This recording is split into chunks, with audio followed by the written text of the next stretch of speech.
군대에서 가장 힘들었을 때가 언제냐고요?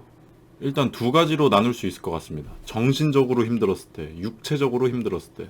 근데 제가 정신적으로 가장 힘들었을 때는 이거 제가 예전에 영상을 찍은 게 있습니다. 이거거든요. 네. 이거 재밌으니까 시간 되시는 분들은 한번 봐주시면 감사하겠습니다. 아무튼 정신적으로 힘들었을 때는 그거고요. 육체적으로 힘들었을 때는 사실 너무 많은데 지금 이 질문을 들었을 때 생각나는 얘기를 제가 또 하나만 읊조려 보겠습니다. 제가 볼 때는 그 고대 이집트에 피라미드 짓던 노예들도 그렇게는 안 살았을 것 같은데 뭐였냐면 저는 이제 퇴근을 못하니까 부대에서 잠을 자잖아요. 근데 그 당시에는 잠도 족 같은 곳에서 잤어요. 이 컨테이너에서 잤는데 진짜 그냥 생 컨테이너. 왜 우리가 공사장 가면 그 공사 현장 옆쪽에 작은 컨테이너가 있고 그 안에서 뭐 일하시는 분들이 뭐 커피도 한잔 하시고 뭐 담소도 나누고 그런 공간이 있잖아요. 그냥 딱 그 컨테이너예요. 거기서 그냥 사는 거예요. 잠도 자고. 아무튼 평소와 똑같이 잠을 잡니다. 그리고 아침에 일어나는데 제가 몇 시에 일어나는지 정확히 기억이 안 나는데 한 5시 4, 50분 정도에 일어났어요. 그러니까 제가 지금부터 이야기할 최악의 하루가 이제 스타트가 된 겁니다. 5시 40분에 시작이 돼요, 그 하루가.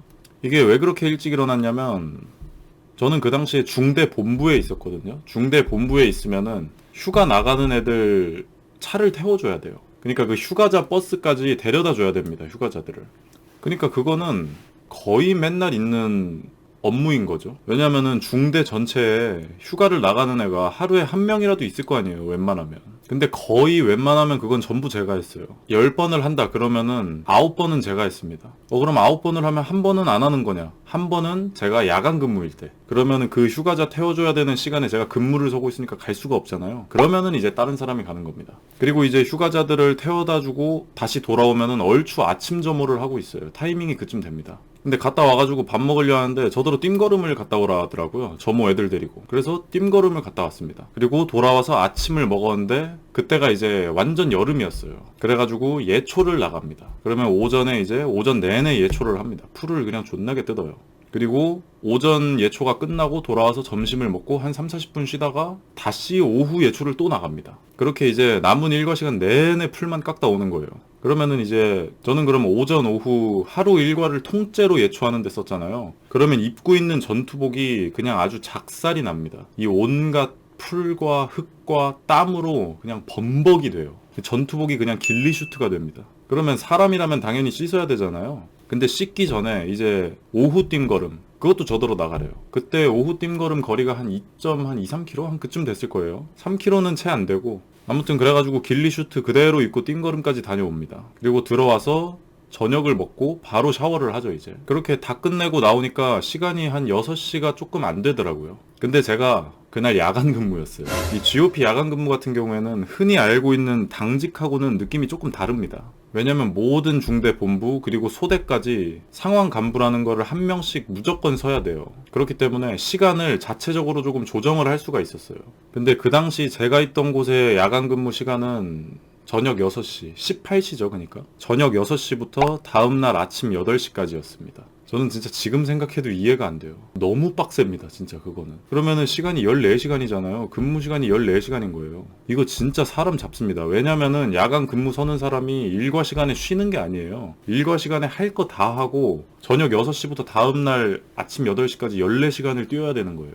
완전 생지옥이죠, 그러니까. 그때 근무 설 수 있는 간부가 5명이었는데 5명인가 그랬는데 그러면 단순 계산으로 5분의 1 확률로 무조건 야간 근무를 서야 되니까 일주일에 한 번 내지 두 번은 무조건 쓰는 거죠. 근데 한 명, 두 명 이렇게 휴가라도 나가보세요. 그러면 일주일에 많으면 3번도 씁니다, 야간 근무를. 사람 돌아버리는 겁니다, 그러면. 근데 아무튼 그 당시에 이제 저랑 교대해야 되는 근무를 서고 있던 사람이 저한테 야 오늘 고생했다 내가 한 30분 정도 더 잡아줄 테니까 6시 반까지 와라 그러는 거예요. 근데 진짜 그때 챙겨주는 척 하는 거 진짜 개역겨웠습니다. 왜냐면은 제가 대화하는 걸 들었어요. 그 당시 행정보호관님이 야 오늘 얘 야간 근무 서야 되는데 엄청 고생했다 오늘 하루 종일. 네가 한 1시간은 더 잡아줘라 그랬는데 이 사람이 자기 오늘 퇴근해서 약속 있다고 1시간은 안 될 것 같고 30분 더 잡겠다 그렇게 얘기를 한 거예요. 근데 그 당시 보급관님 말은 그냥 법이었어요. 부사관들한테. 보급관님이 진짜 개깡패였습니다. 그러니까 보급관님 명령 때문에 어쩔 수 없이 더 서주는 거면서 챙겨주는 척 천천히 오라고 하는데 진짜 개역겹더라고요.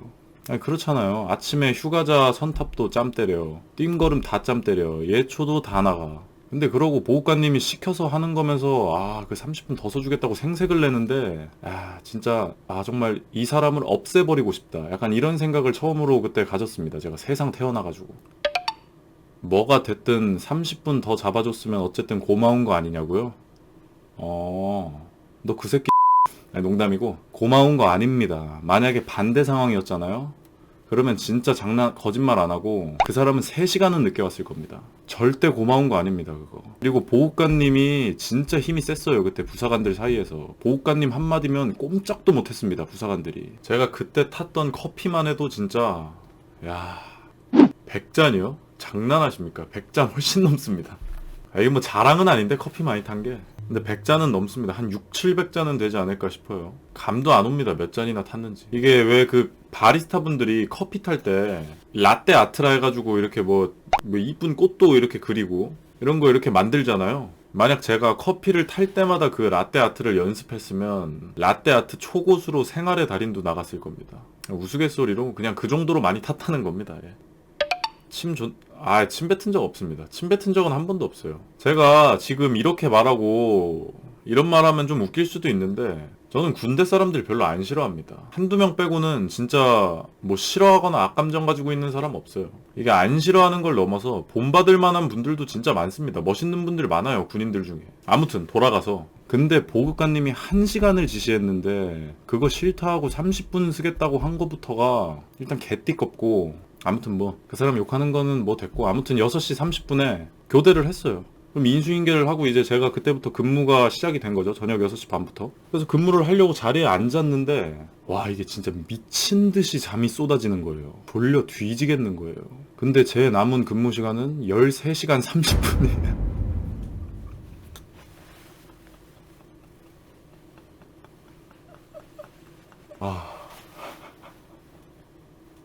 당장 졸려 뒤지겠는데 근무 시간이 13시간 30분이 남았더라고요. 그때 진짜 미쳐버리는 줄 알았습니다. 이게 그러니까 육체적으로 비슷하게 고생한 날은 많습니다. 근데 이제 육체적 고통 플러스 그 근무하려고 의자에 앉았는데 남은 시간 13시간 30분이 남았다는 걸 인지했을 때 그때 오는 그 정신적 스트레스. 그러니까 그 조화가 이렇게 육체적 피로와 정신적 피로가 이렇게 조화를 이룬 건 아마 그게 1등이 아닌가. 저는 살면서 제가 뭐 그렇게 오래 산 것도 아니고 뭐 대단한 경험을 쌓은 사람도 아니지만 진짜 인생 살아가면서 시간 그렇게 안 간 건 처음입니다.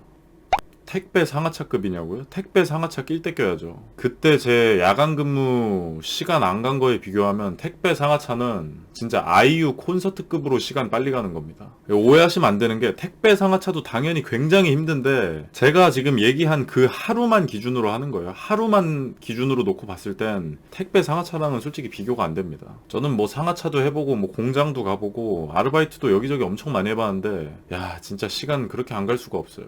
특히 한 새벽 2시, 3시 이때쯤 됐을 때는 진짜 그 근무 서는데 바로 옆에 중대장님 방이 있거든요. 거 들어가가지고 중대장님한테 옆으로 좀만 가보라 한 다음에 같이 자고 싶었어요. 중대장님 좀 옆으로 좀만 가보십시오. 이러고 그냥 옆에 누워서 자고 싶었어요. 그리고 그때쯤 되면은 진짜 멍하니 있다가 그래 이 정도면은 한 2시간 어쩌면 2시간 30분은 지나 있을 수도 있다. 못해도 2시간은 지나 있어야 된다. 하고 시계 보면은 한 4분, 5분 지나 있고 진짜 그 정도로 시간이 안 갔습니다. 뭐 아무튼 그렇습니다. 그 군대 힘든 거를 얘기하는데 왜 갑자기 그때 그날이 기억이 났는지는 저도 모르겠네요. 그 30분 더 써줬다고 생색내던 그 사람이 얄미워가지고 뭐 그런 걸 수도 있고요. 비슷하게 힘들었던 적이 많다는 게 말이 되냐고요? 말이 되죠. 왜냐면은 저 같은 경우에는 병생활 포함해서 군생활을 5년을 했잖아요. 그러면 지금 입대를 하시는 분들 물론 고생하시지만 18개월이잖아요. 그러면 단순 계산으로도 저는 일반 입대하는 분들보다 군대 3배는 더 오래 있었던 거잖아요. 그러면은 뭐 누가 힘들고 그런 걸 떠나서 겪었던 사건 사고가 당연히 더 많을 수밖에 없죠. 저 같은 경우에는. 그래가지고 군대 이야기는 정말 할 말이 너무 많습니다. 진짜 군대에서 기억나는 얘기만 다 풀어도 한 5주에서 6주 걸립니다. 진짜. 그거는 좀 오바일 수도 있고 아무튼 뭐 할 얘기 많죠 진짜. 아무튼 그때 좀 고생했던 게 생각이 나서 한번 읊조려 봤습니다. 감사합니다.